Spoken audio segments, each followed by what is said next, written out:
Bismillah. Good evening.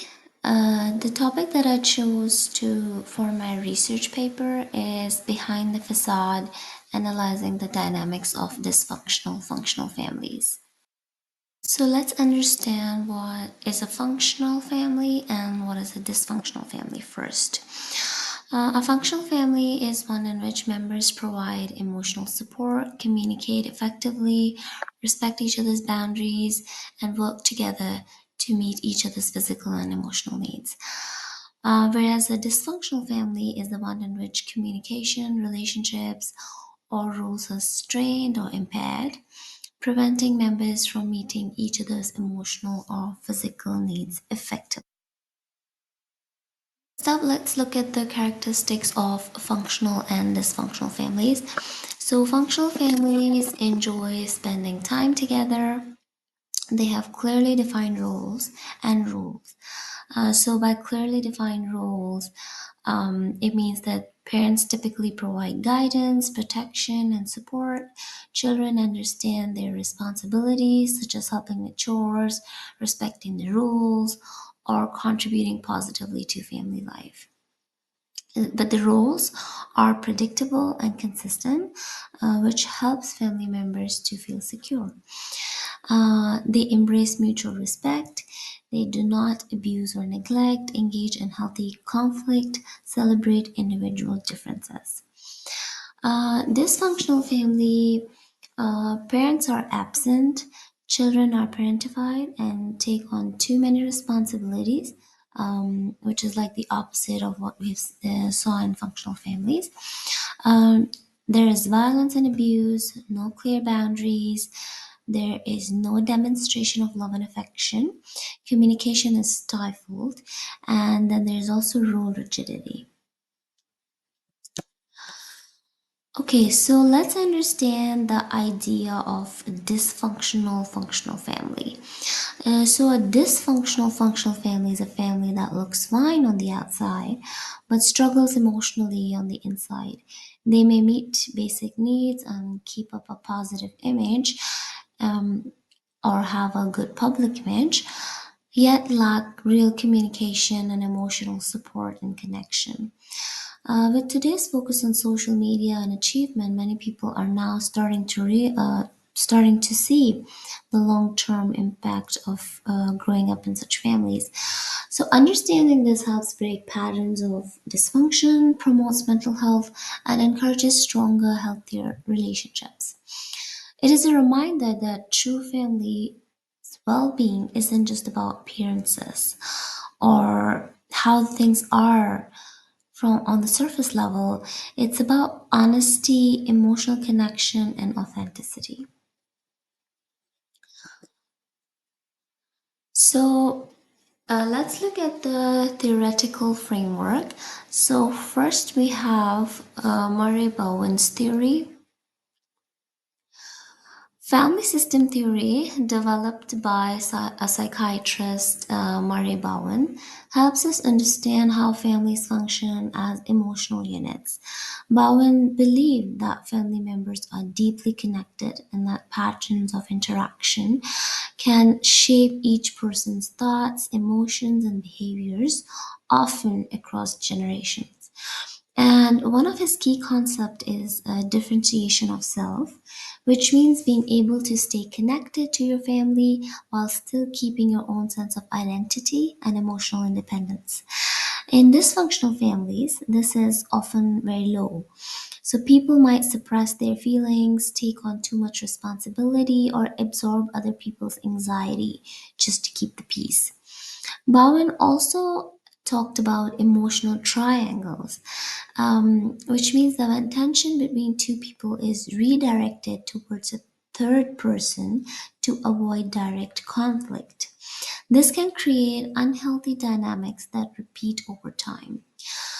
So, overall, Bowen's theory reminds us that emotional patterns like anxiety or distance can quietly pass from one generation to the next, shaping family relationships in powerful ways. Next up, we have attachment theory by Bowlby.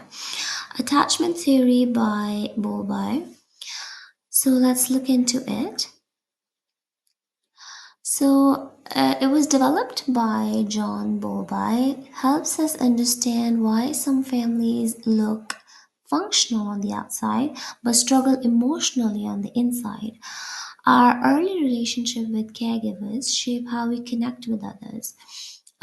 When those relationships are neglectful or inconsistent, children may develop insecure attachment styles like avoidant, anxious, or disorganized. These patterns often show up later in emotional suppression, perfectionism, or constantly needing approval. What's more is that these insecurities can pass from one generation to the next. Parents who hide their emotional emotions often raise children who do the same. So even without open conflict, a family can still be emotionally disconnected, appearing normal but carrying hidden wounds and unmet emotional needs. Let's look at some of the psychological impacts on family members in the dysfunctional functional families. So, the effects on children can include they experiencing anxiety, depression, perfectionism, identity confusion, and the outward care may hide emotional neglect or invalidation. They can be pressured to maintain the family image, which can lead to people pleasing, self criticism, over functioning, and then there's rigid family roles cause suppression of true identity. The long term impact into adulthood could include struggles with trust, intimacy, and vulnerability, fear of failure and imposter syndrome, and ongoing effects on career, parenting, boundaries, and mental health. Intergenerational transmission of trauma, emotional pain, and dysfunctional patterns passed down across generations. Children of emotionally neglected parents show distress and detachment. Unprocessed trauma leads to repeated cycle of emotional avoidance or control.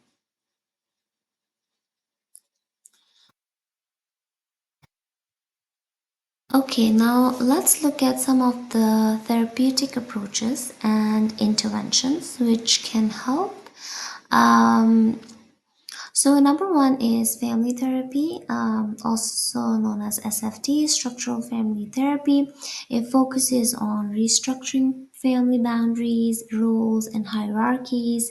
It helps uncover the hidden dysfunction behind achievement or harmony, clarifies power dynamics, and reduces enmeshment. Another is narrative therapy. So it's like rewriting family stories, separates self from inherited limiting family narratives. It encourages authentic emotional expression and identity re-authoring. Especially effective in cultures valuing silence or sacrifice.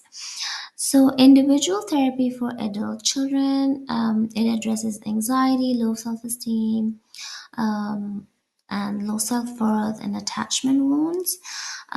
Different modalities that can work as psychodynamic modality, cognitive behavior therapy, excuse me, and also IFS, which is internal family systems.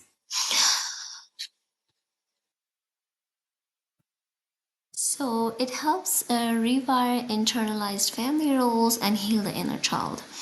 Then we have some preventative strategies. So the preventative strategies could be to promote early education and emotional health, consent and boundaries, encourage open discussion, to destigmatize therapy and prevent intergenerational dysfunction.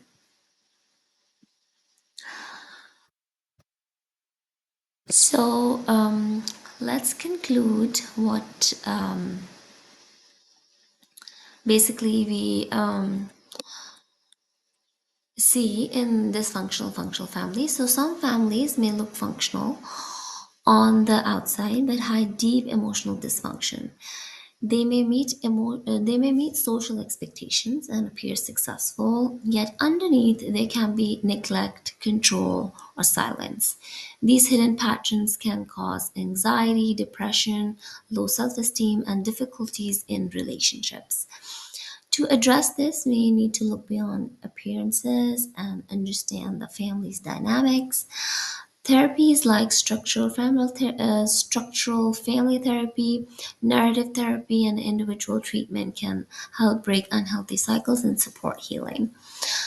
Um, Education, early interventions, and emotional literacy can also is also like key for prevention.